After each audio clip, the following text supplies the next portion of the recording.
Hello friends, today's topic is about significance of myoglobin in myocardial infarction. So why myoglobin is nowadays estimated in myocardial infarction or in the heart attack. So commonly nowadays that cardiac biomarker, particularly CKMB and TROP-I are utilized, and they are used as a most important cardiac biomarker. What happens, CKMB will be start to rise within 3 to 6 hours, its peak within 18 to 24 hours and remain elevated for 36 to 72 hours. While TROP-I will be start to rise after 4 hours, peak within 18 to 24 hours, that is just similar as a CKMB, and it will be remain elevated for a longer duration for 8 to 14 days. So why myoglobin is further added in a list of cardiac biomarker? Because this myoglobin is start to rise within 1 hour of the myocardial infarction, and that is giving advantage as compared to CKMB and TROP-I.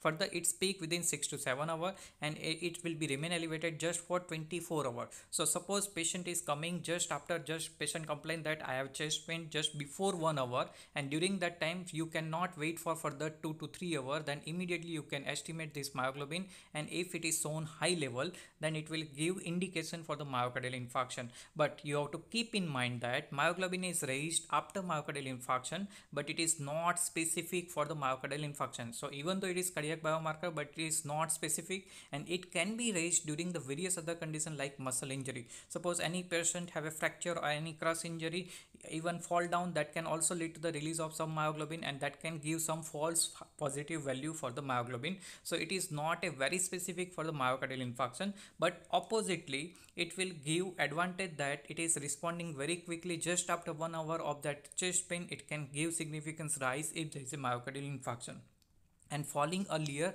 than that CKMB and TROP-I, so within 24 hours it will be fall down. But what is the significance? Suppose patient is complaining of chest pain just before more than 1 hour, maybe means between 1 to 2 hours, and negative value is there for the myoglobin, then you can exclude that myocardial infarction not likely. So suppose negative value means myoglobin value within a normal limit, and that will give relief that there will be no chances of the particular myocardial infarctions if myoglobin level is within normal limit. So that negative value will exclude chances of the myocardial infarction, and it is useful for the early hours of the chest pain where mostly CKMB and TROP-I are yet not to be start to rise in that patient of the myocardial infarction, and that is showing the significance of myoglobin particularly in myocardial infarction.